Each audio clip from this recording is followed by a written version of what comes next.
Hello Sonika, हाय। आज हम क्या एक्सप्लोर करने आए हैं? आज हम हैं सारस सिटी प्रोजेक्ट में, जो कि लोकेटेड है झज्जर सेक्टर 21 की लोकेशन पे। और आज मैं किसी भी ब्रोशर इन्फॉर्मेशन के बारे में बात नहीं करूँगी, इवन मैं ग्राउंड रियलिटी के बारे में बात करूँगी। क्या प्राइसिंग है, क्या फेजेस में ये प्रोजेक्ट डेवलप हो रहा है, क्या डेवलपमेंट हुई है अभी तक, और इनका पोजीशन स्टेटस क्या है, क्या प्राइसिंग होगा, क्या अप्रिसिएशन मिलेगा, और कौन से इन्वेस्टर्स के लिए, बायर्स के लिए ये प्रोजेक्ट सूटेबल है। मैं इस वीडियो के एंड तक आपको सारी चीज़ें क्लियर कर दूँगी।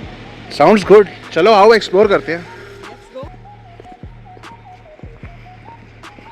कुछ मेरे को प्रोजेक्ट के बारे में ओवरव्यू तो दो सोनिका। अगर मैं प्रोजेक्ट की बात करूँ तो सारा सिटी जो प्रोजेक्ट है ये प्लॉटेड डेवलपमेंट है, जो दीनदयाल जन आवास योजना से अप्रूव्ड है, गवर्नमेंट से अप्रूव्ड है और बैंक से अप्रूव्ड है। तो ये जो पूरा लैंड पार्सल है इनका, ये 20 एकर्स का लैंड पार्सल है, जिसको फेजेस वाइज डेवलप किया जा रहा है। तो इनका फर्स्ट फेज जो है वो डेवलप हो चुका है, एग्जीक्यूट हो चुका है और उसकी कंस्ट्रक्शन अभी स्टार्ट हो चुकी है।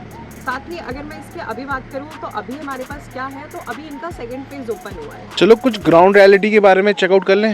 बिल्कुल। अब आपने कहा था ऑन ग्राउंड रियलिटी चेक करते हैं, तो मुझे नहीं लगता इससे ज़्यादा ग्राउंड रियलिटी मैं कुछ बता सकती हूँ। आप खुद देख सकते हैं कि क्या कंस्ट्रक्शन अपडेट है, किस तरीके से लैंडस्केपिंग हुई है, किस तरह से कंस्ट्रक्शन चल रही है और कितनी फुल फ्लेजली यहाँ पे सारी चीज़ें बहुत ही ब्यूटिफिकेशन के साथ सारी डिज़ाइन हो रही है। तो आप ये देख सकते हो कि इधर भी कंस्ट्रक्शन चल रही है और इधर भी कंस्ट्रक्शन चल रही है।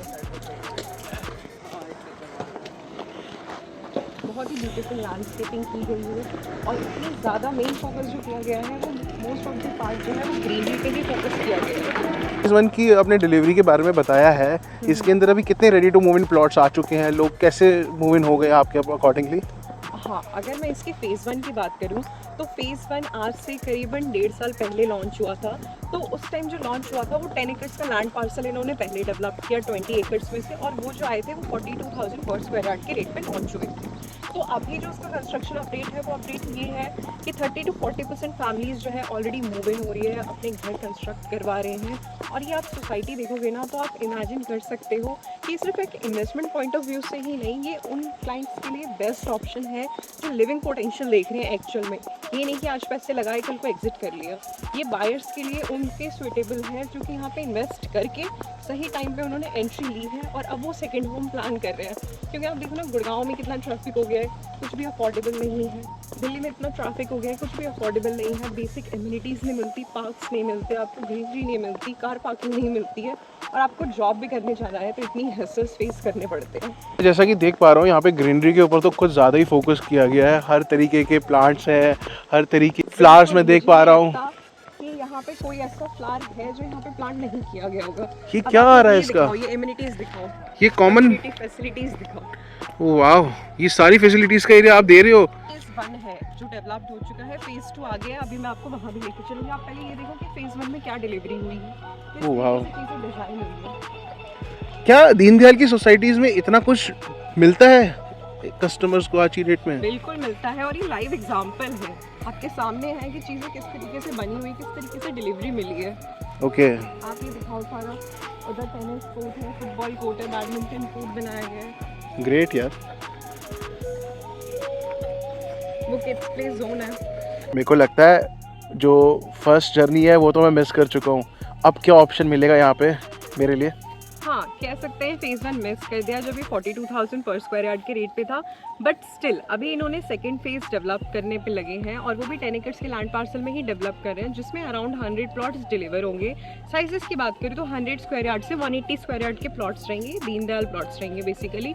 और प्राइसिंग की बात करूँ तो 52,500 पर स्क्वायर यार्ड के रेट पे ये प्लॉट्स डिलीवर होने वाले हैं। सोनिका, इतना डिफरेंस क्यों है फेज़ 1 और फेज़ 2 के अंदर अगर मैं देखूँ तो?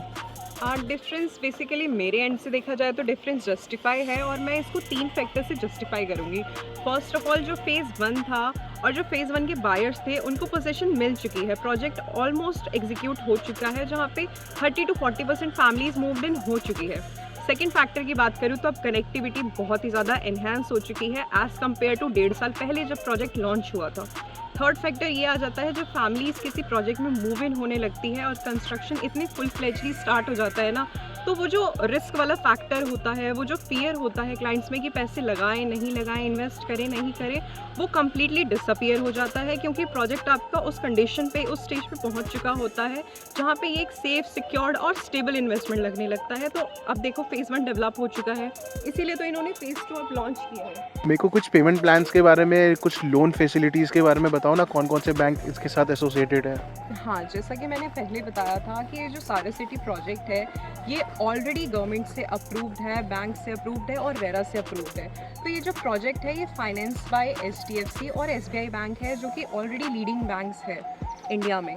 तो अगर मैं बात करूं कि आपको लोन फाइनेंस कराना है, तो लोन का मतलब ये नहीं होता कि आपकी सिंपल होम EMIs बन जाएगी। It means this project is legally due diligence bye banks. तो आपको वहाँ पे कोई शक नहीं होता, क्योंकि जब भी किसी प्रोजेक्ट में बैंक लोन होता है अप्रूव, तो इसका मतलब होता है कि बैंक ऑलरेडी अपने एंड से सारी लीगल फॉर्मेलिटीज़ चेक कर चुका है और ये सेफ़ है प्रोजेक्ट इन्वेस्ट करने के लिए। और साथ ही अगर मैं इसके पेमेंट प्लान की बात करूँ, तो पेमेंट प्लान इसका फ्लेक्सिबल है। बाकी it depends case to case कि आप कौन से स्टेज पे आप प्रोजेक्ट में एंट्री ले रहे हैं। एज पर यू कौन कौन से बायर्स को इसके अंदर एंट्री लेनी चाहिए। एज पर मी ये प्रोजेक्ट हर एक इन्वेस्टर्स के लिए नहीं है, हर एक बायर्स के लिए नहीं है। वो क्यों? क्योंकि मैं प्रेफर करती हूँ कि ये जो प्रोजेक्ट है ना, ये डेडिकेटेड है उन लोगों को जो लॉन्ग टर्म बायर्स हैं, जो फर्स्ट टाइम प्लॉट इन्वेस्टमेंट देख रहे हैं, जो थोड़ी सी पेशेंस रख के बहुत सारा रिवॉर्ड गेन कर सकते हैं, जो सेकंड होम प्लान कर रहे हैं सिटी की कंजेशन और पॉल्यूशन से दूर। तो ये प्रोजेक्ट उनके लिए एक परफेक्ट ऑप्शन है और वो इसको शॉर्टलिस्ट कर सकते हैं। अब ये प्रोजेक्ट किसके लिए नहीं है? ये प्रोजेक्ट उन बायर्स और उन इन्वेस्टर्स के लिए नहीं है जो शॉर्ट टर्म फ्लिप करना चाहते हैं और बहुत ही कम टाइम स्पैन में वो बहुत ज़्यादा रिटर्न चाहते हैं by the day of investment, from the day 1। तो ये उन लोगों को ये ऑप्शन कंसिडर नहीं करना चाहिए। सारस सिटी एक ऐसी प्लॉटेड डेवलपमेंट है जो आपको डेफिनेटली कंसिडर करनी चाहिए अगर आपका long term point of view है इन्वेस्ट करने का और आप सेकेंड होम प्लान करें सिटी की कंजेशन से दूर। तो एज़ पर मी ये जो प्रोजेक्ट है फेज़ 1 ऑलरेडी डेवलप्ड हो चुका है, इसी वजह से अब इन्होंने फेज़ 2 लॉन्च किया है। तो ये बहुत ही सेफ, सिक्योर्ड और अप्रूव्ड ऑप्शन है हर एस्पेक्ट से। ऑप्शन डेफिनेटली शॉर्टलिस्ट करना चाहिए जो शॉर्ट टर्म इन्वेस्टमेंट नहीं देख रहे हैं, लॉन्ग टर्म इन्वेस्टमेंट प्लान कर रहे हैं। सारस सिटी जैसे प्लॉटेड डेवलपमेंट आपके लिए परफेक्ट ऑप्शन हो सकता है। तो अब मैंने तो जितनी इन्फॉर्मेशन देनी थी, जितनी ऑन ग्राउंड रियलिटी बतानी थी, मैंने अपने एंड से सब बता दी। अब आपके एंड का काम रहता है मुझे कांटेक्ट करो और you can contact me to schedule a site visit. Thank you. Like share ज़रूर कर देना।